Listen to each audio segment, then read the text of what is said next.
Bab 103. Hasil curian, pembunuh dan pergi.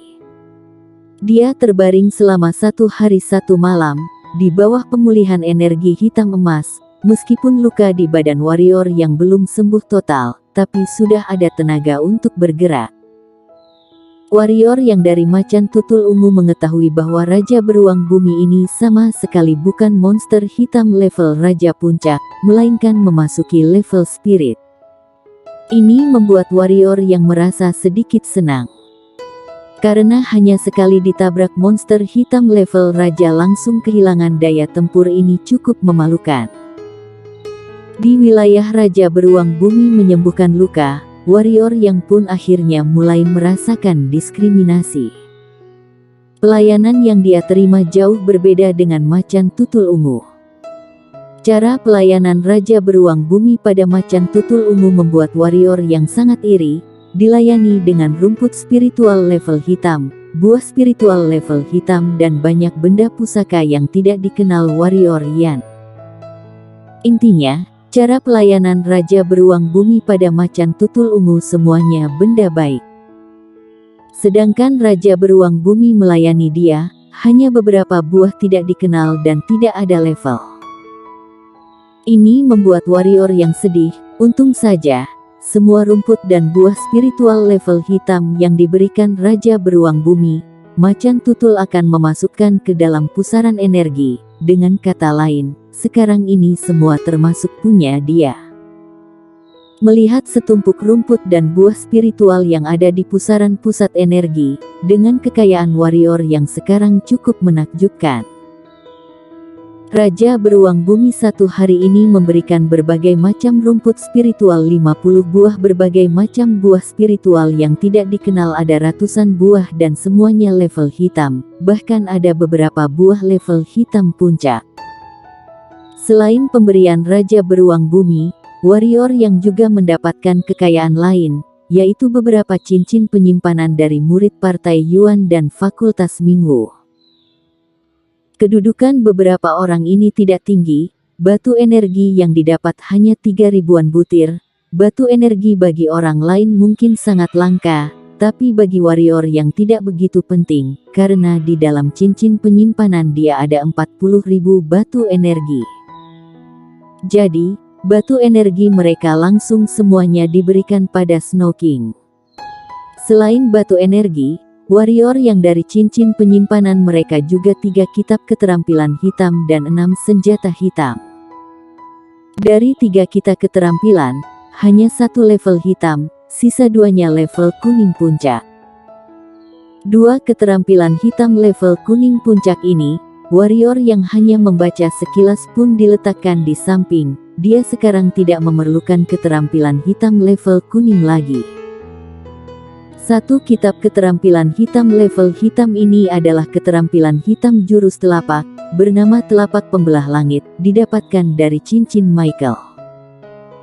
Kekuatan keterampilan hitam ini tidak lemah dari jari energi pedang, hanya saja warrior yang tidak mempelajarinya ada 2 alasan. Pertama karena Partai Yuan merupakan pihak kuat di wilayah selatan, dia harus waspada. Jika dia mempelajari keterampilan hitam ini, sampai ketahuan dengan Partai Yuan, pasti akan menimbulkan banyak masalah, lalu keterampilan hitam ini juga tidak terlalu penting. Kedua, karena terlalu banyak jurus juga tidak baik, keterampilan hitam yang dia miliki sekarang cukup banyak, selain teknik pedang dasar dan jurus revisi, sisanya termasuk ada keberhasilan kecil. Sekarang dia juga tidak ada waktu untuk mempelajari keterampilan hitam lainnya. Meskipun beberapa keterampilan ini sama seperti keterampilan hitam seperti Bloody Hand tidak bisa dipelajari, tapi bisa dijual. Keterampilan hitam level ini tidak murah, sangat mudah dijual dengan harga tinggi. Untuk beberapa senjata hitam, warrior yang tertarik pada sepasang sepatu level hitam kelas bawah. Sepatu ini berwarna hitam, perbedaan dia dengan sepatu lain adalah di belakang sepatu ini ada sayap kecil berwarna putih, sayap ini seperti sayap burung sangat imut dan ringan. Di saat warrior yang memakai sepasang sepatu ini dan memasukkan energi hitam ke dalam, warrior yang pun mulai kegirangan. Karena sepatu ini bisa meningkatkan kecepatan dan kekuatan melompat, terutama kecepatan. Setelah memakai sepatu ini, mengeluarkan langkah angin, warrior yang pun terkejut dengan kecepatannya, setidaknya lebih cepat 1 kali lipat dari sebelumnya. Hanya saja menguras terlalu banyak energi hitam, warrior yang hanya mengeluarkan sekali langkah angin, sudah menguras 1/4 energi hitam. Yang perlu diketahui, di hari biasa dia bisa belasan kali mengeluarkan langkah angin juga tidak masalah, tapi sekarang, ditambah dengan sepatu ini, hanya bisa 4 kali. Meskipun pengurasan energi hitam terlalu besar, tapi efek sangat bagus. Tentu saja, sepatu ini hanya bisa digunakan saat genting. Selain sepatu ini, warrior yang tidak tertarik dengan sisanya, semuanya dilempar masuk ke dalam cincin penyimpanan untuk dijual. Kembali istirahat 1 hari, setelah semua luka sembuh total, warrior yang berencana membawa macan tutul ungu pergi. Di saat berpisah, Raja Beruang Bumi kembali memberikan banyak barang kepada macan tutul ungu. Ini membuat warrior yang sangat bahagia. Dalam hati berpikir, kedepannya jika aku miskin, boleh membawa macan tutul ungu ke pegunungan puluhan ribu untuk memeras Raja Monster ini. Meskipun tidak bisa menundukkan Raja Beruang Bumi, tapi hasil yang didapatkan warrior yang cukup banyak. Dari segi material atau kekuatan juga ada peningkatan besar. Pertarungan dengan Raja Beruang Bumi dia juga memahami banyak hal. Setelah pertarungan ini, dia juga merasakan akan segera menerobos alam. Dia sekarang adalah pendekar hitam level 9 tahap puncak, menerobos ke alam bawaan. Jika sudah mencapai alam bawaan, maka kualitas kekuatan dia akan meningkat pesat.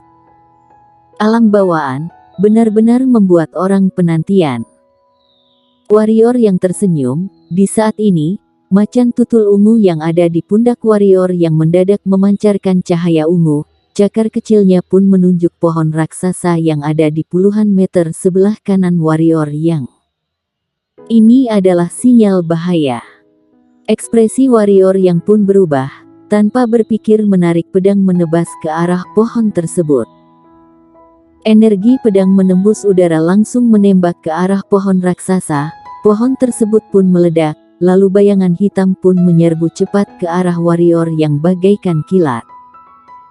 Melihat bayangan hitam ini, warrior yang menyipitkan mata menunggu bayangan hitam ini hanya berjarak setengah meter, langsung menarik pedang. Klang! Suara benturan pedang pun terdengar. Pedang yang ada di tangan bayangan hitam hanya berjarak 0,5 cm di leher warrior yang, tapi pedang warrior yang sudah menusuk dada bayangan hitam itu, tapi tidak terlalu masuk karena tertahan sebuah benda. Bayangan hitam ini pun kaget, tanpa ragu-ragu melompat ke belakang dalam sekejap mata menghilang di depan warrior yang. Satu serangan gagal, langsung mundur jauh. Menyimpan pedang, warrior yang tidak berencana mengejar, kecepatan musuh lebih cepat darinya dia, sama sekali tidak bisa mengejarnya. Hanya saja, siapa yang ingin membunuhnya? Musuh adalah pembunuh bayaran tidak mungkin tanpa alasan datang membunuh dirinya, kalau begitu pasti ada orang yang menyewa pembunuh bayaran membunuh dirinya. Musuh dirinya bisa dihitung dengan jari dan yang bisa dibunuh, semuanya sudah dibunuh, jadi siapa ini? Tidak lama kemudian, warrior yang pun teringat 2 orang, yang lebih pastinya adalah 2 pihak yaitu Istana Bunga dan Sekte Pedang. Karena dirinya hanya ada perselisihan dengan 2 pihak ini, tapi yang membuat warrior yang heran adalah dengan kekuatan 2 pihak ini, sama sekali tidak memerlukan menyewa pembunuh bayaran untuk membunuh dia. Jika bukan 2 pihak ini, masih ada siapa lagi? Tidak lama kemudian, warrior yang pun menenangkan hati, melihat ke arah bayangan hitam kabur, dengan nada kecil berkata, sayangnya tidak bisa dalam satu serangan membunuhnya. Jika bisa sudah tidak perlu terus menebak. Tapi orang ini memiliki teknik penyembunyian yang luar biasa. Jarak sedekat ini dirinya masih tidak mengetahui. Jika bukan macan tutul ungu ini, di saat dia melewati pohon tersebut diserang dia, dirinya akan mati di sini.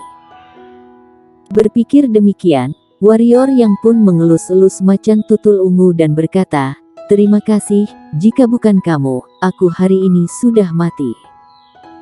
Macan tutul ungu mengedipkan mata, kepala juga mengelus ke arah warrior yang. "Kedepannya jika kamu menyadari, jangan memancarkan cahaya ungu, diam-diam beritahu padaku, mengerti?" kata warrior yang.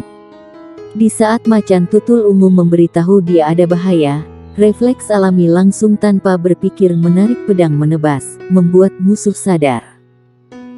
Jika dia tidak membuat musuh sadar, melainkan diam-diam mendekati baru menyerang, musuh sama sekali tidak akan sempat kabur.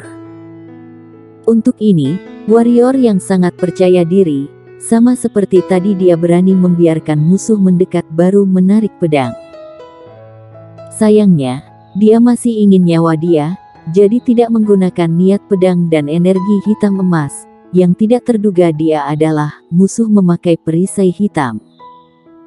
Tapi masih ada kesempatan, firasat warrior yang mengatakan, pasti akan datang mencari dia lagi. Jika tidak ada macan tutul ungu, musuh yang memiliki teknik penyembunyian ini membuat warrior yang pusing, tapi adanya macan tutul ungu, segala makhluk yang berjarak 20 meter dia pasti akan mengetahui. Adanya macan tutul hitam, dia bisa dari pihak depan menjadi pihak belakang, sedangkan musuh yang ingin menyerang diam-diam akan langsung ketahuan. Warrior yang meninggalkan gunung penghancur jiwa, pergi ke bagian dalam pegunungan puluhan ribu, hanya demi memancing pembunuh bayaran itu. Warrior yang tidak memanggil 2 ekor raja serigala hitam, hanya membiarkan macan tutul ungu tetap di pundaknya. Bersambung.